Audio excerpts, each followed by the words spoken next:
Stormwater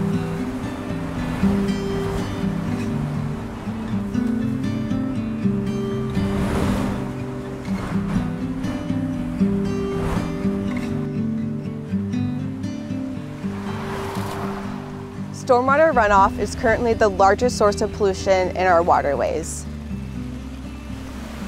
And with climate change bringing heavier rain events, rainfall is expected to increase during the winter months. Meanwhile, summers are getting hotter and drier. Thankfully, there's useful strategies to manage rainfall on your property with beautiful gardens.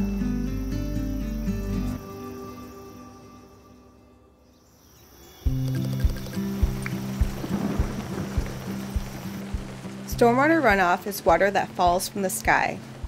It can evaporate or infiltrate into soil, or it can hit impervious surfaces where it gathers pollutants before flowing into local water bodies.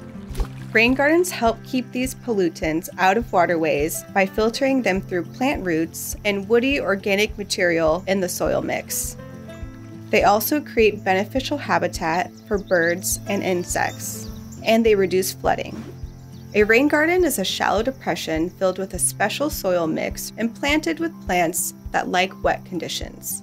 These special plants and soils treat pollution and process excess stormwater, allowing it to soak back into the groundwater or evapotranspire. When considering your own rain garden, it's important to choose the right place in your landscape, the right size, and plan for proper maintenance over time.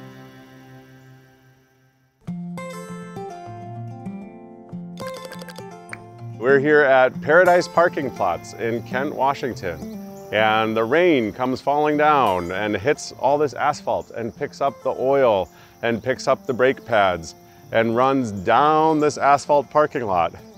And what would normally just go down a drain away into our water supply, into the watershed, is now getting filtered by this fabulous rain garden.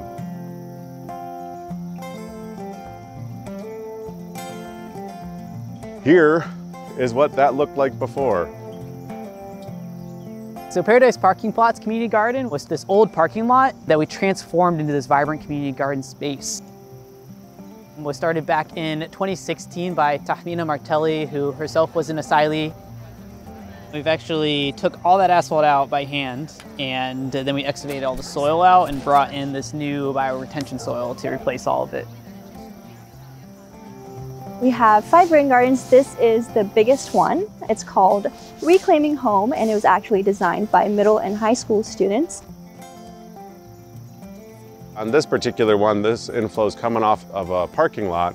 Are you doing a lot of maintenance there? Are you having a lot of debris, trash? Yeah, you do have to do a little dig out of the inflow. The parking lot asphalt material does build up, and we'll take out the rocks, do a little digging out. That's probably about once a year. Here we have the rain garden overflow. Very rare that this overflow would be used. When the plants got established and everything kind of stabilized out, that actually hasn't overflowed. And we actually have minimal ponding happening even in this rain garden. Oh, that's great. So the plants are doing the job. They're doing the job. Soaking it up.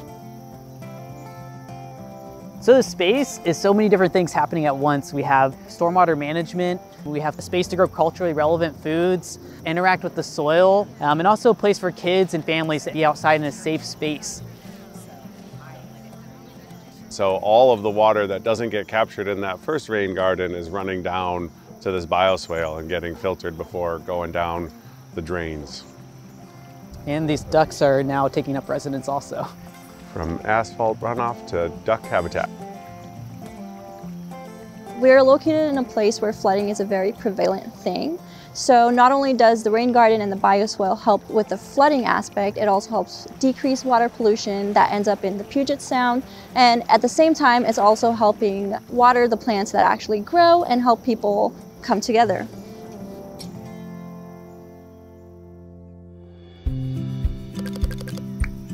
To choose the location of your rain garden, first identify the water sources you want to capture, like downspouts, gutters, or driveways. Next, find a spot that's away from buildings, utilities, septic fields, and steep slopes. Dig a test hole 2 feet deep in the area to test your soil infiltration.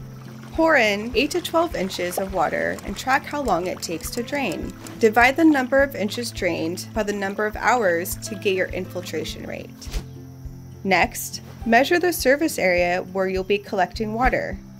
Make the garden 10 to 20% the size of this area. To install your garden, excavate a hole this size, then partially refill the hole with a well-draining soil mix, leaving 6 to 12 inches at the top for water to pond. Decide how water will enter the garden through a pipe or a swale. Add an overflow for water to safely exit the garden when floods are too big.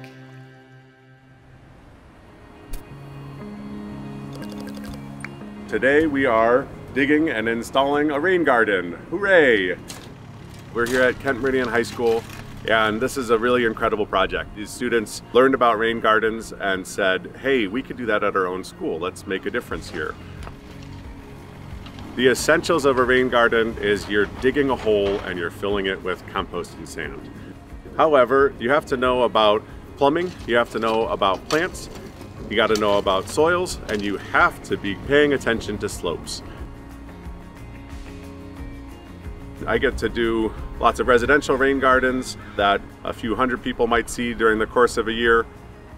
Here we're digging a rain garden while the students are on spring break, and next week thousands of students will get to see and interact with this, and they'll take away a greater understanding of the importance of our water system.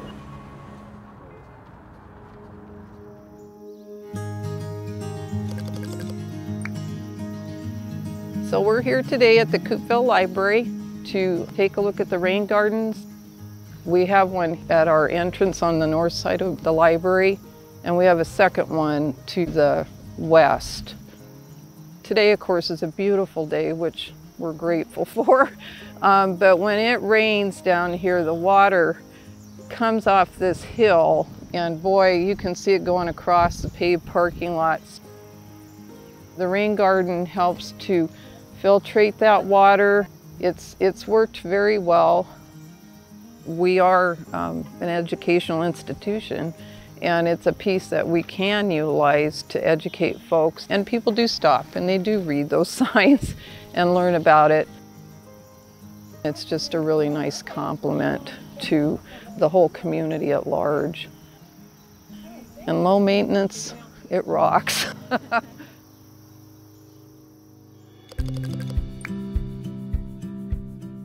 Your conservation district can help pick rain garden plants well suited to your local conditions.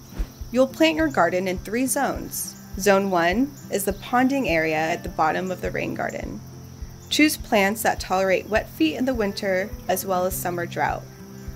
Zone 2 is the slope sides, which occasionally flood. Add plants that can tolerate occasional saturation. Zone 3 is the top of the garden where you can blend into the rest of your landscaping using more drought-tolerant plants. Adding at least 3 inches of woody coarse mulch is important to prevent erosion and weeds. It helps retain moisture and allows the plants to establish deep, drought-resistant roots. Apply a thick layer between plants, but avoid the area near plant stems. Water deeply and infrequently to get plants established and encourage deep rooting. You'll need to water more frequently the first summer while your garden is new. Weed your garden often while your plants are young and as needed in the long term.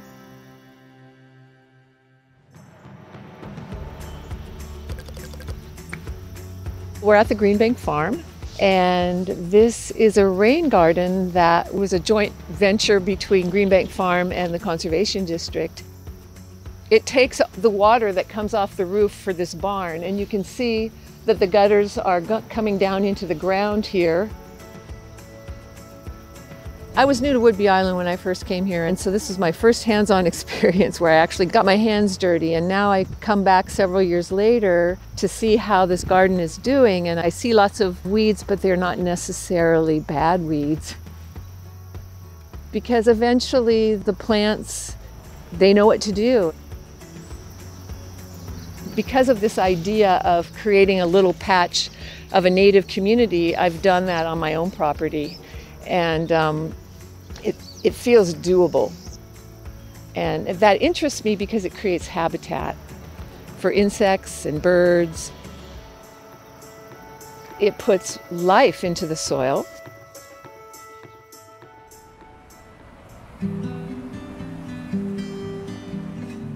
We look at our rapid development of cities and we're putting in so much gray space, so much gray space. So every green space we preserve and make more effective at contributing to water filtration is just a step in the right direction. So thank you for caring. Together, these small improvements can make a big difference for water quality. Contact your local conservation district today to see how you can get started on your own rain garden project for a more attractive, sustainable landscape.